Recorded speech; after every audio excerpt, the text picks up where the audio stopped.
المثل بيقولك مصارين البطن بتتعارك، والناس كلها كده كده بيحصل ما بينهم خلافات، ولكن الناس اتقسمت في إدارة خلافاتهم مع بعض لأربع أنواع حسب قد إيه بيصارحوا بعض وقد إيه بيسامحوا بعض. أول نوع هو الشخص الصريح الواضح، أنا زعلانة منك هاجي أتكلم معاكي وأصارحك أنا زعلانة منك في إيه وإيه اللي حصل منك زعلني، وفي الآخر الكلام بعد ما نتناقش هسامحك. الشخص ده ولا هو عايز يشيل منك ولا عايز يخسر.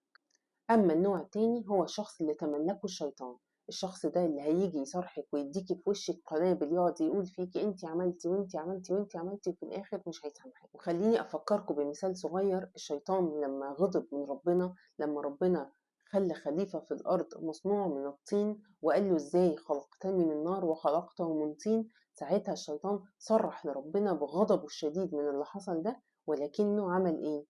قرر الانتقام وملأ قلبه غل وحقد لينا، وقرر ان هو لا يمكن يسيبنا الا واحنا في النار.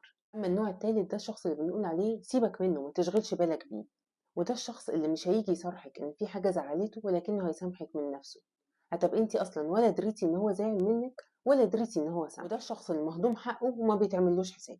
اما رابع نوع ده بقى هو القنبلة اللي بيكتم جواه ويشيل وما بينساش، وده الشخص اللي ولا هيصارحك ولا هيسامحك، هو هيفضل محوش محوش محوش وفجأة ينفجر فيكي في أي موقف صغير قوي ويجيب لك القديم والجديد، وساعتها ولا تبقي عارفة انت عملتي ايه ولا ايه اللي حصل ولا احنا هنلم الليلة دي كلها ازاي.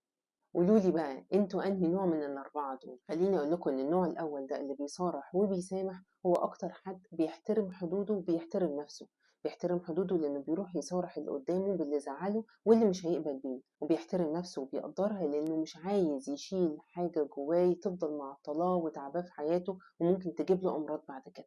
خلينا في رحلة تزكية مع بعض نمشي مشوار التسامح، تسامح عشان خاطرك انتي مش عشان خاطر حد تاني. اكتبولي في الكومنتس هل انتوا فعلا في ناس مش قادرين تسامحوهم في حياتكم ولا لا؟